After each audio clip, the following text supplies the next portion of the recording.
Governo brasileiro promove bloqueio nos recursos para universidades e institutos federais. Os professores vão às ruas. Acordo de livre comércio entre o Mercosul e a União Europeia avança em 2019. Estados Unidos se retiram do Acordo Internacional de Repasse de Armas e Brasil tem mudanças no uso de armas e munições. Tudo isso agora no Me Salva News.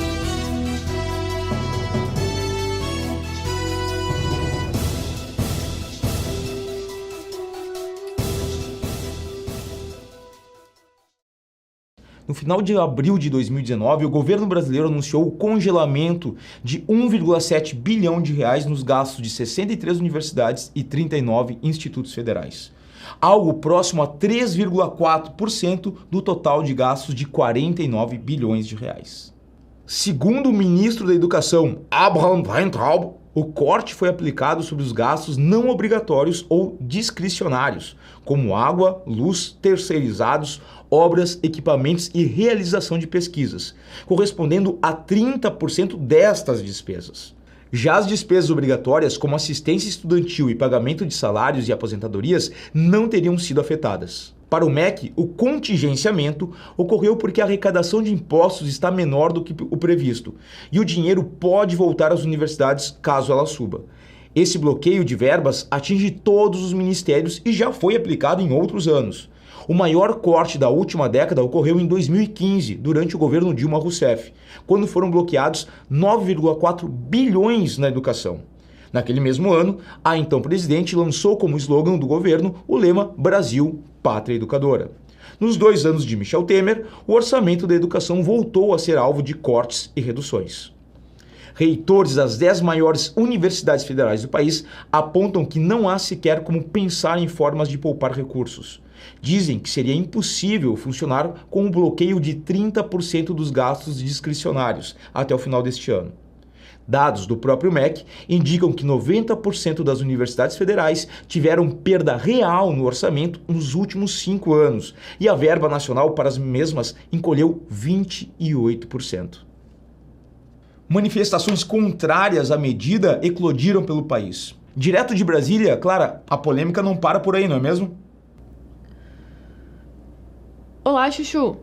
Outra fonte de polêmica é a intenção do atual governo de reduzir as verbas dos cursos de Ciências Humanas e Sociais das universidades federais. No dia 26 de abril, o presidente Jair Bolsonaro publicou em seu Twitter que o ministro da Educação estuda descentralizar investimentos em faculdades de Filosofia e Sociologia com o objetivo de focar em áreas de retorno imediato ao contribuinte, como veterinária, engenharia e medicina.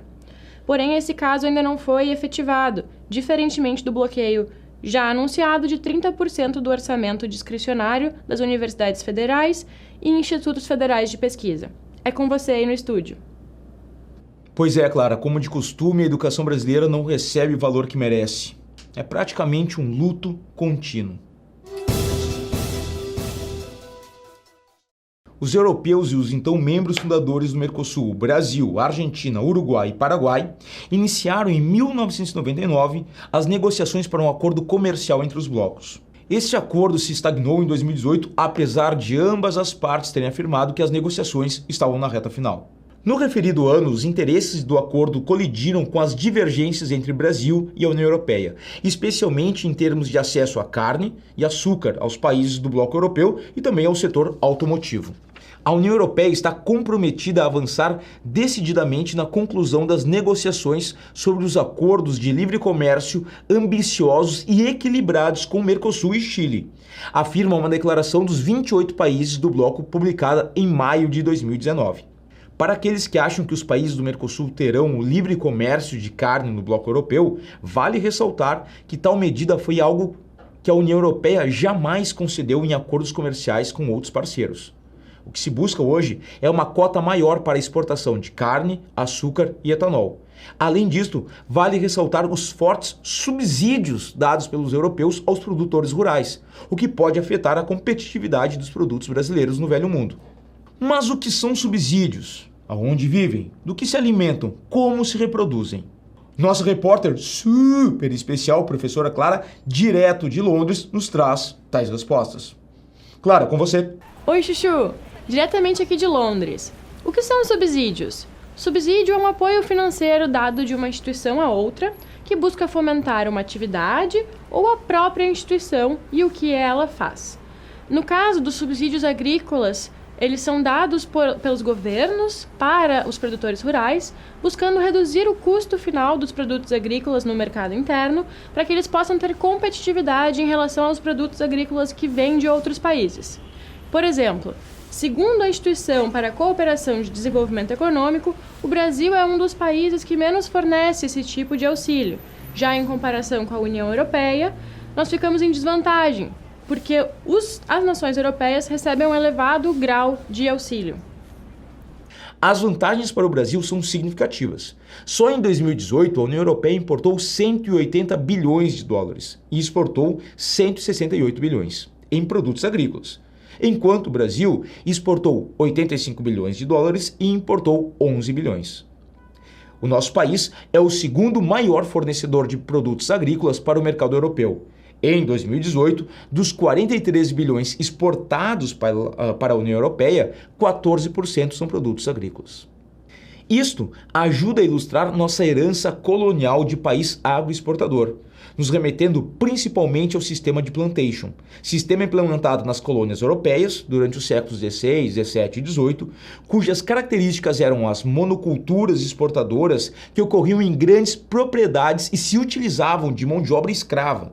No Brasil, o café e a cana-de-açúcar foram dois dos produtos cultivados com base nesse sistema. Em um aceno à indústria armamentista e aos donos de armas, o presidente norte-americano Donald Trump declarou a retirada do país, Estados Unidos, do Acordo Internacional de Repasse de Armas. O acordo foi assinado em 2013 por Barack Obama, então mandatário americano, com o objetivo de regular a venda de armas entre os 130 países signatários.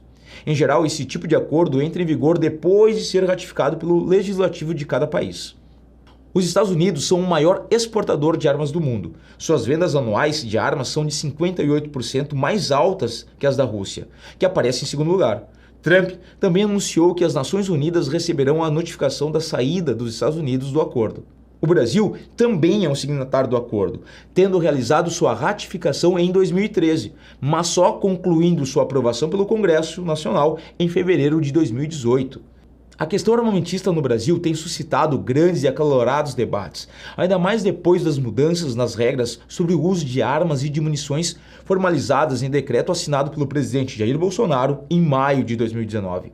Em janeiro desse ano, logo no início do novo governo, o presidente já havia assinado um decreto que flexibilizava a posse de armas de fogo no país. Aqui, no Brasil, o Estatuto do Desarmamento é uma lei federal que entrou em vigor no dia 24 de dezembro de 2003 e proíbe o porte de armas por civis, claro, com exceção para os casos onde haja necessidade comprovada.